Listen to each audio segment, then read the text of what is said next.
جو ترمذی شریف میں موجود ہے، ہمارے آقا مولا صلی اللہ تعالی علیہ وسلم کے مبارک فرمان کا مفہوم ہے کہ درود شریف جو ہے وہ تمہارے سب غموں کے لیے کافی ہوگا اور اس کی برکت سے تمہارے گناہ بھی بخش دیے جائیں گے۔ اور یقیناً یہ ہمارے آقا مولا صلی اللہ تعالی علیہ وسلم کا فرمان عالی شان برحق ہے، سچ ہے، اور آقا حضور صلی اللہ تعالی علیہ وسلم کے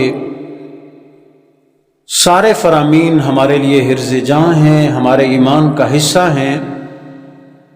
اور اس میں بھی ہمیں اس یقین کے ساتھ درود شریف کا ورد کرتے رہنا چاہیے کہ یہ درود شریف ہمارے لیے گناہوں سے معافی کا بھی وسیلہ ہوگا اور ہمارے جو غم ہیں ان کے لیے بھی یہ کافی ہوگا۔ آج کا یہ جمعۃ المبارک ربیع الاول شریف کا تیسرا جمعۃ المبارک ہے، اور آج ربیع الاول شریف کی 19 تاریخ ہے۔ گزشتہ ربیع الاول شریف چونکہ عید میلاد النبی صلی اللہ تعالی علیہ وسلم کا دن تھا خاص، تو ہم نے جشن عید میلاد النبی صلی اللہ تعالی علیہ وسلم کے حوالے سے بات کی تھی، اور قرآن مجید فرقان حمید برہان رشید کی سورہ مبارکہ یونس کی آیہ نمبر 58 آپ کے سامنے تلاوت کی تھی۔ آج بھی اسی ضمن میں چند گزارشات آپ حضرات کی خدمت میں پیش کروں گا، اور بالکل قرآن کریم کی روشنی میں اور رسول اللہ صلی اللہ تعالی علیہ وسلم کے فرامین کی روشنی میں۔ ابتداً یہ بات یاد رکھیں کہ خاص کر ربیع الاول شریف کے دنوں میں یہ سوال بہت اٹھایا جاتا ہے کہ کیا صحابہ کرام نے میلاد منایا تھا؟ پہلے تو خود آقا کریم صلی اللہ تعالی علیہ وسلم کی ذات کے حوالے سے کیا جاتا ہے، پھر حضرات صحابہ کرام کے حوالے سے خاص سوال کیا جاتا ہے، تابعین اور تبع تابعین کے حوالے سے کیا جاتا ہے، اور لوگوں کو جو محض اپنے آقا و مولا صلی اللہ تعالی علیہ وسلم کی محبت میں یہ عمل کرتے ہیں وہ ایک طرح سے کنفیوز ہو جاتے ہیں، چونکہ ہمارے ہاں عوام کا رجحان نہ تو علماء کرام سے رابطے کا ہے اور نہ ہی دینی محافل میں مجالس میں اس طرح کی شرکت کا ہے۔ نتیجتاً ہمارے لوگ سم بکمن کی تصویر بن کے ان کا منہ دیکھنے لگتے ہیں۔ ابتداً یہ یاد رہے، اور میں یہ غالباً پہلے بھی کسی بیان میں عرض کر چکا ہوں کہ شریعت کے جو ماخذ ہیں وہ 4 ہیں: قرآن کریم، سنت مبارکہ یعنی حدیث پاک،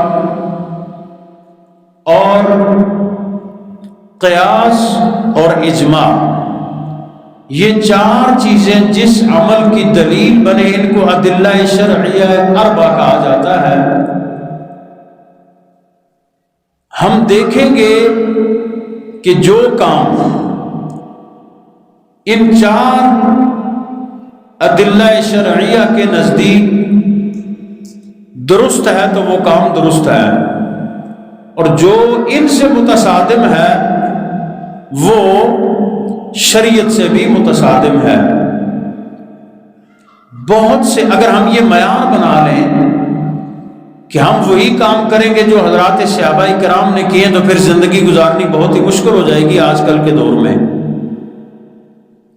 ہم بہت سے ایسے کام کرتے ہیں دنیاوی اعتبار سے بھی اور دینی اعتبار سے بھی، اور یہ بھی یاد رکھیں کہ مسلمان کے دینی اور دنیاوی معاملات سارے کے سارے شریعت کے تابع ہوتے ہیں، وہ طبیعت کے تابع نہیں ہوتے یا زمانے کے رسم و رواج کے تابع نہیں ہوتے، بلکہ وہ شریعت کے تابع ہوتے ہیں۔ اب مثلا صحابہ کرام نے کبھی یہ موٹر گاڑیوں پہ سواری نہیں کی، اور ہم سارے لوگ اس پہ سفر کرتے ہیں، ہوائی جہازوں میں نہیں بیٹھے، ہم سارے لوگ ان میں بیٹھتے ہیں۔ جنگوں میں انہوں نے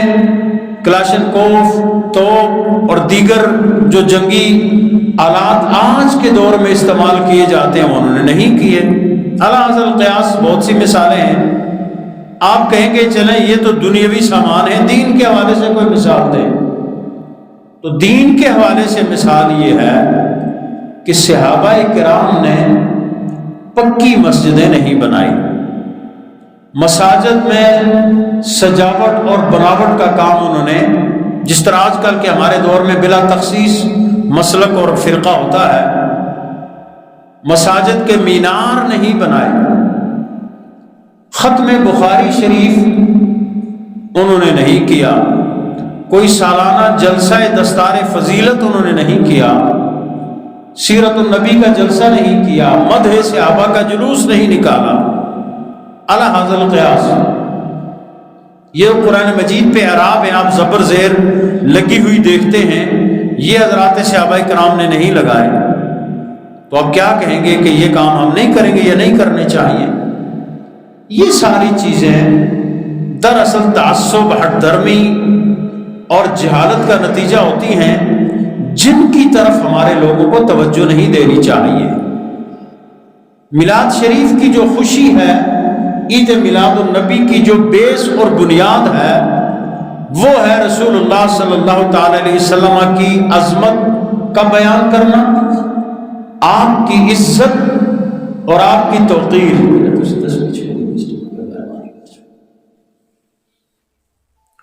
آپ کی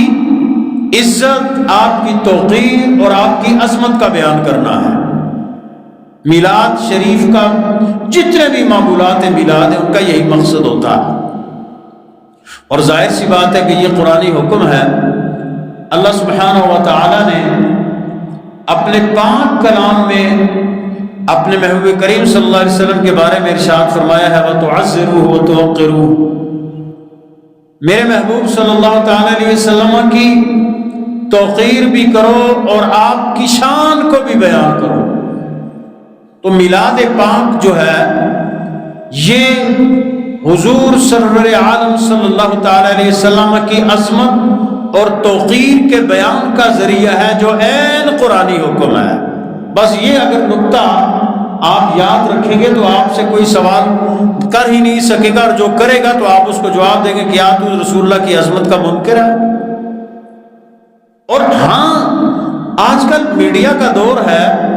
پہلے یہ ہوتا تھا کہ لوگ سمجھتے تھے یار یہ برے صغیر پاک و ہند کے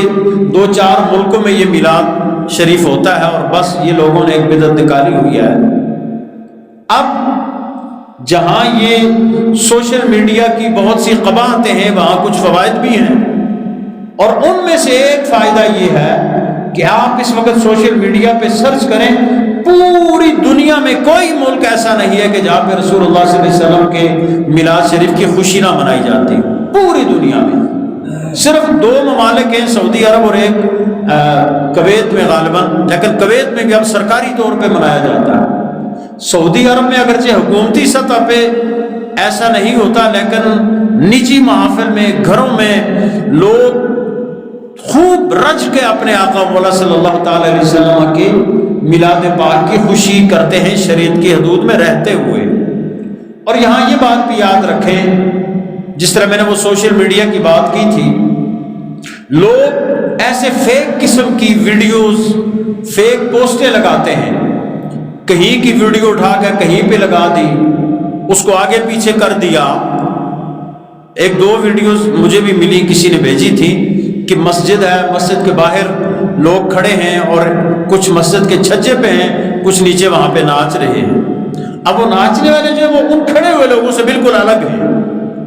وہ کہیں سے اٹھا کے ویڈیو ایڈیٹنگ کا دور ہے، کوئی بھی بندہ آپ کی، اسی لیے کہتے ہیں نا کہ موبائل پہ ایک دم یہ ٹچ کر کے تصویریں نہ نکال لیا کرو، خاص کر خواتین کی۔ ہماری مائیں بہنیں بچیاں ظاہر ہے میری بات سنتی بھی الحمدللہ، تو یہ ایک دم جو ٹچ موبائل، یہ ایک عذاب کی شکل میں ہمارے اوپر نازل ہوا ہے۔ ایک دم سیلفی رکھ کر تصویر لے لی، آپ اپنے موبائل سے ڈیلیٹ کر دیں گے لیکن آپ کی وہ تصویر کمپنی کے سسٹم سے، موبائل کے سسٹم سے کبھی ڈیلیٹ نہیں ہوتی، اور پھر آگے اس تصویر کو وہ لوگ مس یوز کرتے ہیں، اس کا غلط استعمال کرتے ہیں۔ اس لیے کسی بھی صورت میں خواتین کی کم از کم تصاویر موبائل پہ ہرگز نہ بنوایا کریں، اور خواتین اگر کوئی میری بات سن رہی ہیں، اللہ تعالیٰ کوئی ان کے کانوں کی سماعت کو مطلب ہے خدا کو اس کو تیز کرے، تو وہ اس طرح کا کام ہرگز نہ کریں۔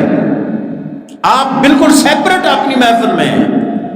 بچیاں خواتین الگ سیپریٹ، کوئی ان کو دیکھ نہ رہا ہو، کسی خوشی کے موقع پہ وہ خوشی کا اظہار کر سکتی ہیں ایک حد میں رہ کر، لیکن اسی کو جب آپ ویڈیو کلپ کی صورت میں اس کو بناتے ہیں، اس کو میڈیا پہ مطلب لوگ پھر وائرل کر دیتے ہیں، آپ اپنے موبائل سے ڈیلیٹ کر دیں گے، دوسرے کو دکھا کے کسی کو کر کے، مثلا اپنے رشتہ داروں کو جی کہ یہ ہمارا فنکشن تھا، یہ ہماری چیز، لیکن وہ جو کمپنی ہے، جو موبائل کا سافٹ ویئر ہے، اس سے وہ ڈیلیٹ نہیں ہوتی، جس کا نتیجہ یہ ہوتا ہے کہ اس کو غلط استعمال کیا جاتا ہے۔ تو اس لیے اس میں بھی بہت احتیاط کرنا چاہیے ہماری، خاص کر ہماری ماؤں بہنوں اور بچیوں کو۔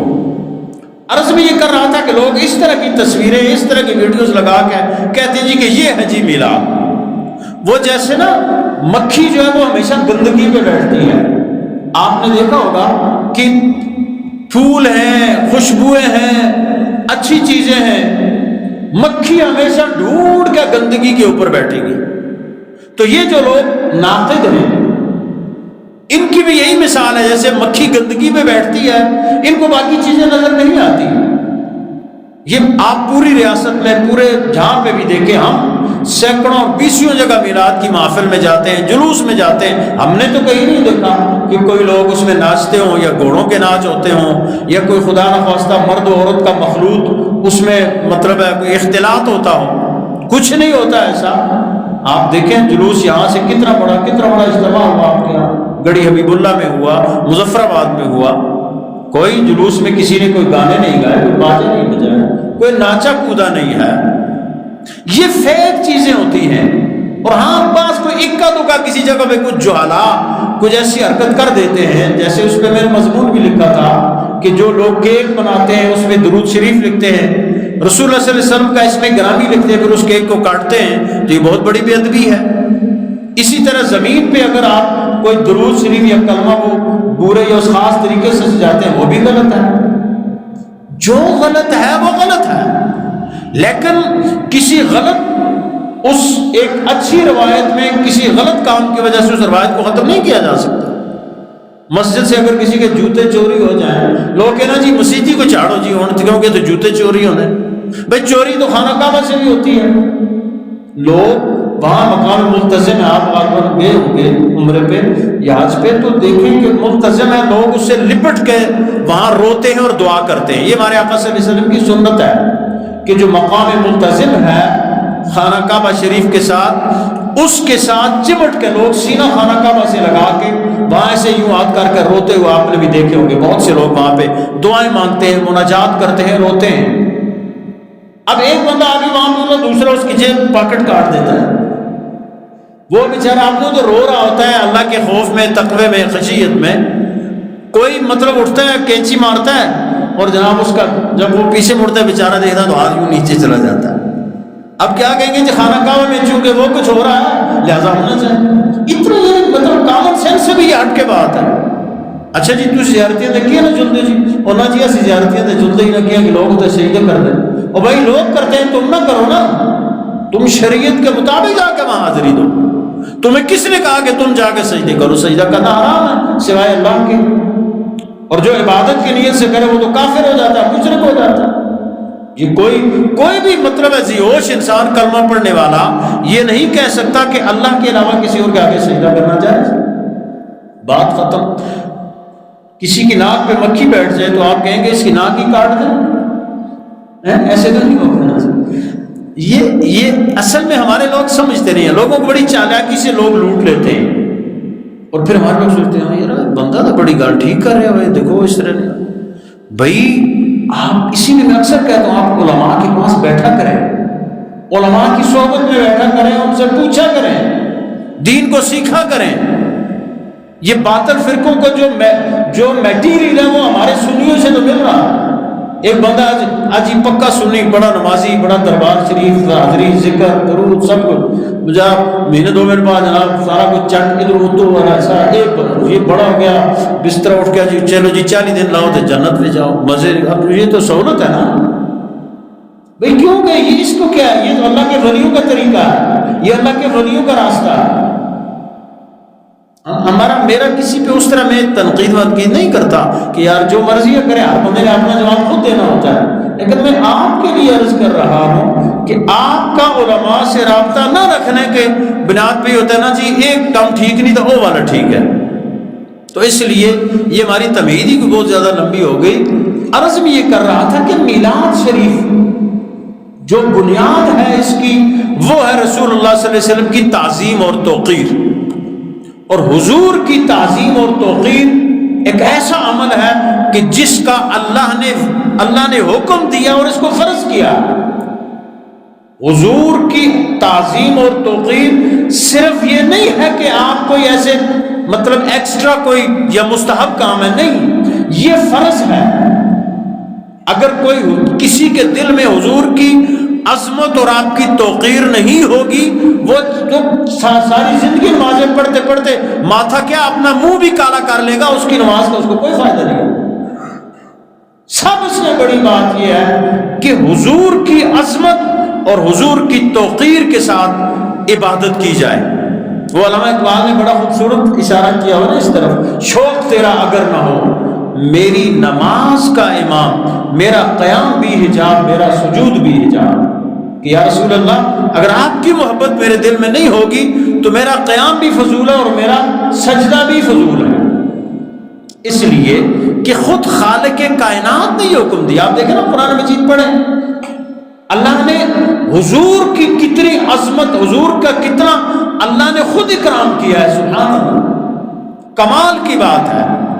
اللہ تعالیٰ دیکھیں سارے نبیوں کو ناموں سے پکارتا ہے، یا آدم، یا نوح، یا عیسیٰ، یا یحییٰ، سب نبیوں کو اللہ نے نام سے پکارا. لیکن جب حضور کی باری ہے، یا ایھا المزمل، یا ایھا المدثر، یاسین، طٰہٰ، یا ایھا النبی، یعنی ایک منٹ کے لیے آپ سوچیں نا جی کہ وہ ذات جو علی کل شیء قدیر ہے، جو سب کا خالق اور مالک ہے، سارے اس کے محتاج ہیں، پوری مخلوق اس کی محتاج ہے، وہ کسی کا محتاج نہیں، وہ بے نیاز ہے. لیکن کمال آپ دیکھیں کہ اپنے محبوب کو وہ القاب سے پکار رہا ہے اور محبوب کی محفل میں آنے کے آداب بتا رہا ہے. مسلمانوں میرے محبوب کے پاس آؤ تو اس طرح آؤ، دعوت دے تو آؤ، اور جب دعوت کھا چکو تو پھر زیادہ دیر بیٹھ کے گپے شپے آپس میں نہ کیا کرو، بلکہ ایک دم چلے جاؤ. یا ایھا الذین آمنوا لا تدخلوا بیوت النبی الا یؤذن لکم الی طعام غیر ناظرین اناہ ولکن اذا دعیتم فادخلوا فاذا طعمتم فانتشروا ولا مستأنسین لحدیث ان ذلکم کان یؤذی النبی. یہ دیکھیں ان ذلکم فیستحیی منکم واللہ لا یستحیی من الحق. یعنی یہ جو میں نے بات کی اس کے یہ مفہوم یہ ان آیات میں. پھر صحابہ کرام جو امت کا سب سے عظیم طبقہ، ساری امت کے ولی مل کے ایک صحابی کے مقام کو نہیں پہنچ سکتے. اللہ نے صحابہ سے فرمایا کہ میرے محبوب کے صحابیوں جب اپنے آقا کی مجلس میں بیٹھو تو اس طرح ادب کے ساتھ بیٹھو اور ذرا بھر بھی آواز بلند نہ کرو، کیونکہ اگر تم میرے محبوب کی بارگاہ میں آواز بلند کرو گے تو تمہارے سارے کے سارے اعمال جل جائیں گے. ان تحبط اعمالکم وانتم لا تشعرون، تمہارے سارے کے سارے اعمال ختم ہو جائیں گے اور تمہیں شعور تک نہیں ہوگا. یہ کس کو کہا جا رہا ہے؟ حضور کے ان صحابہ کو کہا جا رہا ہے کہ جن کے بارے میں حضور نے فرمایا کہ تم اگر احد پہاڑ کے جتنا سونا اللہ کی راہ میں خرچ کرو، میرے صحابی کے آدھا سیر جو کو بھی نہیں پہنچ سکتے. یہ ادب بارگاہ رسالت میں آپ کے خود اللہ نے سکھائے ہیں۔ تو کون یہ کہتا کہ یہ حضور کی عظمت اور توقیر ایک مستحب بات ہے؟ نہیں، حضور کی تعظیم، آپ کی توقیر یہ فرض ہے، اور اس کے بغیر کسی بھی عمل کی قبولیت کا تصور بھی نہیں کیا جا سکتا۔ اور میلاد مصطفیٰ جو ہے یہ رسول اللہ صلی اللہ علیہ وسلم کی تعظیم اور توقیر کا اظہار ہے۔ اور جو لوگ اس پہ سوال اٹھاتے ہیں انہیں اپنے ایمان پہ غور کرنا چاہیے، چیک کرنا چاہیے اپنے ایمان کو۔ بات میں یہ کر رہا تھا اس دن جب ہماری بات مکمل ہوئی تھی کہ جو ہمارے یہ سوال اٹھایا جاتا ہے کہ رسول اللہ صلی اللہ علیہ وسلم کی وفات یا آپ کا وصال بھی تو اسی مہینے میں ہوا، تو اس پہ میں نے عرض کی تھی کہ رسول اللہ صلی اللہ علیہ وسلم کے وصال میں اور عام آدمی کے وصال میں زمین و آسمان کا فرق ہے۔ ایک نبی کے وصال میں جو دیگر انبیاء کا، ہمارے آقا تو امام الانبیاء ہے، سید الانبیاء ہے،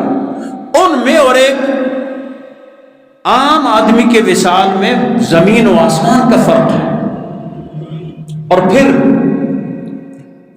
عام آدمی بھی اس طرح مر کے مٹی نہیں ہوتا جس طرح میں نے کہا تھا کہ جس طرح ہمارے ہاں تصور ہے، وہ ہندوانہ تصور ہے کہ بندہ مر کے مٹی ہو گیا، اس کو وہ جلاتے ہیں، پھر اس کی راکھ کو وہ دریا میں وہ بہا دیتے ہیں کہ جی اب بس کام ختم، پیسہ ہضم، سب ختم ہو گیا۔ مسلمان کبھی ختم نہیں ہوتا بھائیو۔ اس کی اگر باڈی ساری کی ساری سلام دیکھیں نا چارپائی پہ جب میت لیٹا ہوا ہوتا ہے، اس کے سارے اعضاء سلامت ہوتے ہیں، اس کے ہاتھ، اس کے پاؤں، اس کا مطلب ہے پوری باڈی وہ سلامت ہے، کچھ نہیں ہوا۔ صرف کیا ہوا ہے؟ قل الروح من امر ربی، جو میرے رب کا امر روح ہے وہ اس سے نکل چکی ہوتی ہے، لہذا اس پہ مردے کا اطلاق ہوتا ہے کہ یہ مر گیا ہے، اس کی وہ حرکت نہیں کر سکتا، اس کو آپ جو بھی کریں گے، لیکن وہ اپنے اوپر ہونے والی ساری چیزوں کو دیکھتا ہے۔ اسی کہتے ہیں نا جب مردے کو غسل دو، پانی ایسا رکھو کہ اس کو تکلیف نہ بہت زیادہ ٹھنڈا ہو نہ بہت زیادہ گرم ہو، اس کی مطلب جنازہ لے کے چلو تو معتدل رفتار سے چلو، اس کو زیادہ الٹو پلٹو نہ۔ وہ اپنے غسل کرنے والوں کو بھی دیکھ رہا ہوتا ہے، پوری تدفین کا جو پورا عمل ہے اس کو وہ دیکھ رہا ہوتا ہے۔ قبر پہ جب آپ دفن کرنے جاتے ہیں، دفن کرنے والا کو وہ دیکھتا ہے، سارے مطلب وہ ساری چیزیں ملاحظے کرتا ہے۔ ایک عالم اور ایک مکان بدل جاتے ہیں۔ یہ عام مردے کی میں بات کر رہا ہوں، اور وہ جو اللہ کے رسول ہیں، جو ساری کائنات کی حیات کا ذریعہ ہے، جن کے صدقے سے اللہ نے پوری کائنات کو بنایا، ان کے بارے میں ایسا تصور تو کرنا ہی مطلب ہے ایک جہالت ہے۔ یقیناً کل نفس ذائقۃ الموت کے تحت آپ نے وہ ذائقہ چکھا ہے، لیکن ہمارے حالات کیا؟ انبیاء کو بھی اجل آنی ہے، مگر فقط اتنی کہ آنی ہے، یعنی انبیاء پہ بھی یہ لمحہ آئے گا، لیکن فقط کچھ دیر کے لیے، اس کے بعد پھر حیات جاودانی ہے۔ اور اس کی تائید حدیث پاک سے ہوتا ہے کہ حدیث جابر بڑی مشہور ہے، درود شریف والی حدیث، درود پاک والی، جس میں آقا کریم سے یا رسول اللہ جب آپ کا وصال ہو جائے گا تو ہم کیسے، اس کے بعد کیا ہوگا؟ یہ درود آقا کریم سے فرمایا جو ارشاد فرمایا ان اللہ حرم علی الارض ان تأکل اجساد الانبیاء فنبی اللہ حی یرزق، کہ اللہ نے زمین پر حرام کر دیا ہے کہ وہ نبیوں کے جسموں کو کھائے، بس اللہ کا نبی زندہ ہوتا ہے اور اسے رزق بھی دیا جاتا ہے۔ یعنی اور پھر جتنے بھی یعنی 1000 سال تک یہ مسلمانوں میں اختلاف کب سے پڑا ہے رسول اللہ صلی اللہ علیہ وسلم کی حیات کے بارے میں؟ جب سے یہ انگریز خناس بر صغیر میں آیا، 1000 سال تک مسلمانوں کے درمیان اس سلسلے میں کوئی اختلاف نہیں تھا۔ میں آپ نے کسی مکتبہ فکر کے عالم کی بات نہیں کروں گا، حضرت شیخ عبدالحق محدث دہلوی رحمۃ اللہ تعالی علیہ جو 10ویں صدی ہجری میں گزرے، یعنی آج سے 450 سال پہلے، وہ لکھتے ہیں کہ جو شہداء کی زندگی ہے وہ مانوی زندگی ہے، مانوی سے مطلب یہ ہے کہ اللہ کے حکم سے وہ، اللہ کے کسی خاص حکم سے وہ زندہ ہیں، لیکن جو انبیاء کی حیات ہے وہ حقیقی ہے، اور انبیاء کی جو حیات ہے یہ شہداء سے 1000 کئی گنا افضل ہے۔ اور وہ فرماتے ہیں کہ نبی کے زندہ ہونے میں، نبی کی حیات کے بارے میں امت میں آج تک کوئی اختلاف نہیں۔ یہ یعنی آج سے 550 سال پہلے کی بات کر رہے ہیں۔ یہ اختلاف کب سے بڑھا؟ جب یہ انگریز خناس آئے، انہوں نے مسلمانوں کے میں حضور صلی اللہ علیہ وسلم کے بارے میں مختلف سوالات کرنے شروع کر دیے، کھڑے کرنے شروع کر دیے، اور تب سے لوگوں میں یہ بحث و مباحثہ چل گیا۔ اور پھر چونکہ یہ تو ایک حقیقت ہے نا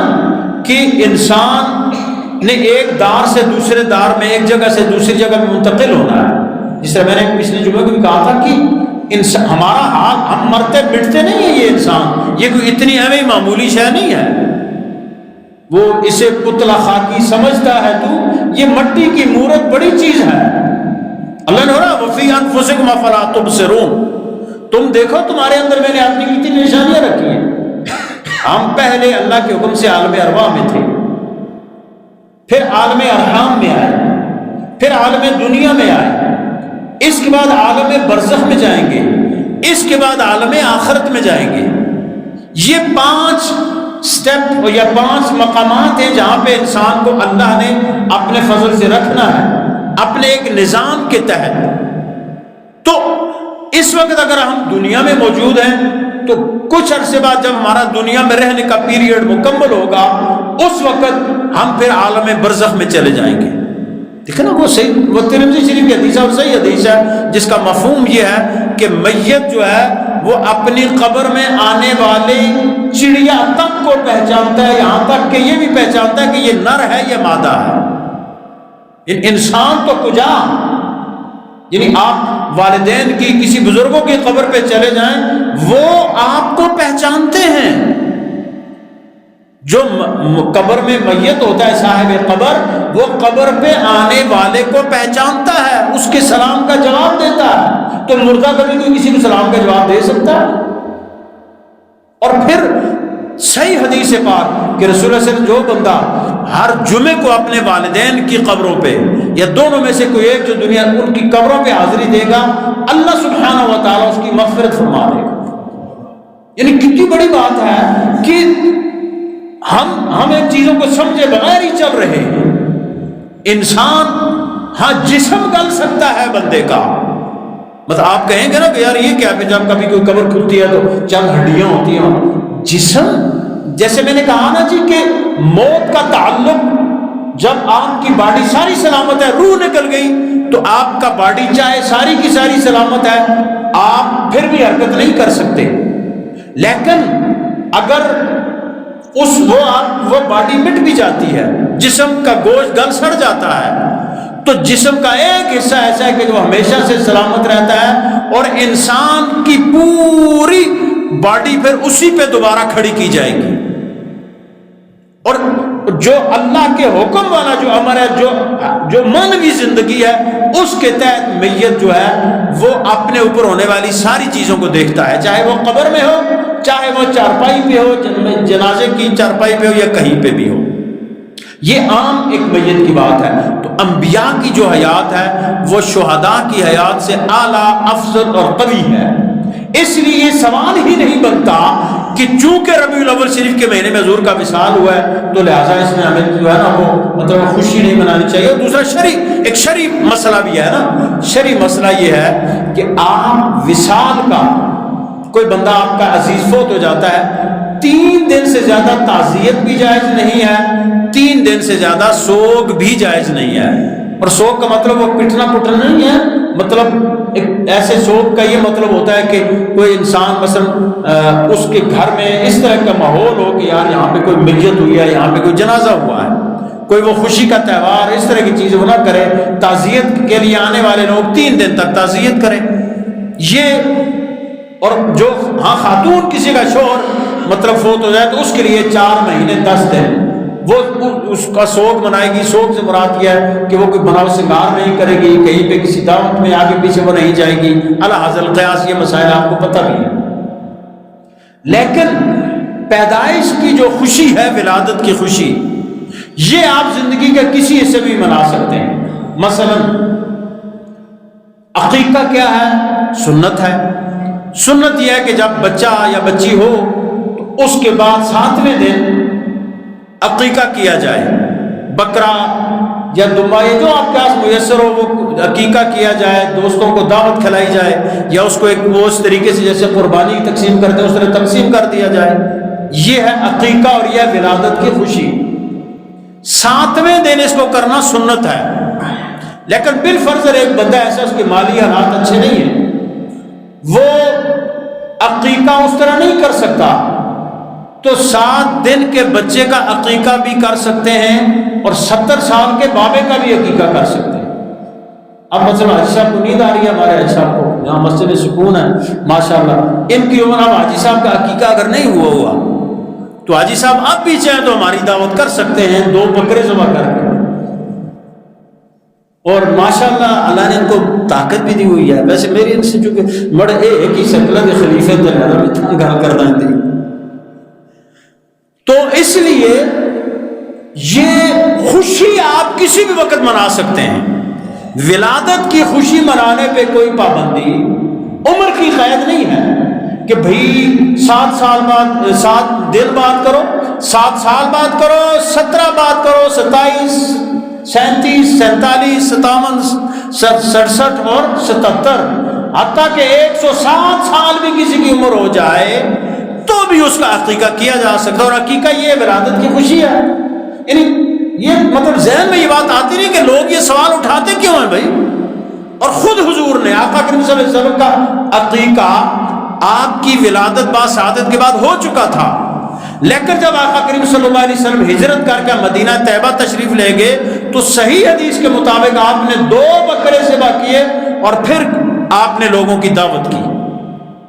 اور اسی کو ہمارے علماء نے میلاد شریف کی ایک دلیل کے طور پہ پیش کیا کہ خود عقیقہ کرنا یہ ولادت کی خوشی ہے. کوئی غم میں تو نہیں کرتا نا دعوت, بھائی غم میں تو دعوت نہیں کی جاتی کسی کی,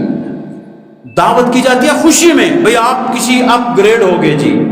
آپ کو کوئی زندگی کے کاروبار میں بہت زیادہ منافع ہو گیا جی, آپ کا کوئی اور اچھا کام ہو گیا, کسی گھر اولاد نہیں ہو رہی تھی, اتنے عرصے بعد اولاد ہوگی, آپ دوستوں کی دعوت کریں گے, خوشی کریں گے. اسی طرح یہ جو عقیقہ ہے یہ ولادت کی خوشی میں کیا جاتا ہے. اور پھر بھی اگر کوئی کہے کہ جی یہ کہاں ہے کہ جی حضور نے اپنی ولادت کی خوشی کی, تو یہ پھر اس کو کہیں گے کہ تو اپنا وہ سافٹ ویئر اپ ڈیٹ کرا بھیا, ایسے تیرے اس مغز میں نہیں آئے گی یہ بات. تو بات چونکہ ہماری اسی سے نکلی تھی کہ اللہ سبحانہ و تعالیٰ نے جو ارشاد ہوا ہے مبارکہ سورہ یونس کی 58 آیت میں نے پڑھی تھی, اللہ نے فرمایا کہ جب تمہیں میرا فضل ملے, میری رحمت ملے تو پھر کیا کرو, خوش ہو جاؤ, خوشی مناؤ. اس پہ میں گزشتہ جو میں کافی گفتگو کر چکا ہوں. اور کیونکہ یہ اللہ کا حکم ہے تو اگر اس حکم کو کوئی بندہ عمل اس پہ کرتا ہے تو اللہ نے آگے کیا فرمایا, ہوا خیر مما یجمعون, تمہارا وہ خوشی منانا اس سے بہتر ہے کہ جو تم اپنے گھروں میں جمع کرتے ہو. اس پہ انشاءاللہ پھر ہم بات بھی کریں گے. لیکن ایک حدیث پاک جو میں نے پڑھی ہے اس حوالے سے کہ نبی کا جو وصال ہوتا ہے وہ بھی امت کے لیے رحمت ہوتا ہے. یعنی مثلا دیکھیں نا, حضرت عیسیٰ علیہ السلام کا قرآن مجید میں میلاد بیان ہوا, حضرت یحییٰ علیہ السلام کا ہوا. حضرت یحییٰ علیہ السلام کے بارے میں اللہ نے فرمایا وسلام علیہ یوم ولد و یوم یموت و یوم یبعث حیا. یحییٰ پہ سلام ہو جس دن وہ پیدا ہوا, جس دن وہ دنیا سے جائے گا اور جس دن پھر وہ اٹھے گا. اس طرح عیسیٰ علیہ السلام کی زبان سے بھی اللہ نے یہی کہلوایا کہ والسلام علی یوم ولدت و یوم اموت و یوم ابعث حیا, کہ سلام ہو مجھ پر اس دن کہ جب میری ولادت ہوئی, جب میں دنیا سے جاؤں گا اور جب میری بعثت ہوگی آخرت میں اٹھوں گا. اور بڑے مزے کی میں آپ کو بات بتاؤں, جمعے کا دن صحیح حدیث کے مطابق جمعے کا دن مسلمانوں کی عید کا دن ہے, اور یہی دن حضرت آدم علیہ السلام کی تخلیق کا بھی دن ہے، یعنی جس دن اللہ نے حضرت آدم علیہ السلام کی وہ اس جسم میں روح کو پھونکا، آدم علیہ السلام کی تخلیق کا بھی دن جمعے کا ہے، اور دنیا سے جانے کا دن بھی جمعے کا ہے، یعنی اسی دن آپ کی ولادت ہوئی، تخلیق ہوئی، اور اسی دن آپ کا وصال ہوا، لیکن وہ جمعے کا دن بھی مسلمانوں کے لیے جو عید کا دن ہے، اس لیے کہ نبی کا دنیا سے پردہ کرنا یہ اس کی امت کے لیے بہترین ہوتا ہے۔ اور اس پہ حدیث پاک میں نے جو پڑھی ہے، صحیح مسلم کتاب الفضائل کی حدیث پاک ہے، اس کے راوی حضرت ابو موسیٰ اشعری رضی اللہ تعالی عنہ ہے، جن کا اصلی اسم گرامی حضرت ابو موسیٰ عبداللہ بن قیس اشعری رضی اللہ تعالی عنہ، وہ روایت کرتے ہیں کہ قال رسول اللہ صلی اللہ علیہ وسلم ان اللہ اذا اراد رحمت امت من عبادہ، کہ رسول اللہ صلی اللہ علیہ وسلم نے ارشاد فرمایا کہ جب اللہ تعالیٰ اپنے بندوں میں سے کسی امت پہ رحمت کرنا چاہتا ہے تو پھر اللہ کیا کرتا ہے؟ قبض نبیھا قبلہ، اللہ تعالیٰ اس امت سے پہلے اس نبی کو اپنا وصال عطا کر دیتا، اپنی ملاقات عطا کر دیتا ہے، یعنی اس کو وصال عطا کر دیا جاتا ہے، اس کی وفات ہو جاتی ہے امت سے پہلے، اور اس کا امت کو کیا صلہ ملتا ہے؟ فَجْعَلَهُ لَهَا فَرَطًا وَسَلَفًا بَيْنَ يَدَيْهَا، تو اللہ تعالیٰ اس نبی کو اس کی امت کے لیے اس کا پیش رو اور شفاعت کرنے والا بنا دیتا ہے، یعنی نبی کا وصال بھی امت کے لیے بہتری ہے۔ اسی لیے میرے اور آپ کے آقا صلی اللہ علیہ وسلم بخاری شریف کی وہ مشہور حدیث حیاتی خیر لکم و مماتی خیر لکم و وفاتی خیر لکم، کہ میرا اس دنیا میں رہنا بھی تمہارے لیے بہتر ہے، میرا اپنے رب کے پاس جانا بھی تمہارے لیے بہتر ہے۔ تو یہ میں نے اس زمن میں عرض کر دی کہ چونکہ جشن عید میلاد النبی صلی اللہ علیہ وسلم کے حوالے سے ہم نے گزشتہ دنوں بات کی تھی، تو اس لیے اس بات کو آج ہم نے مکمل کیا۔ آیت کا اگلا حصہ انشاءاللہ بشرط زندگی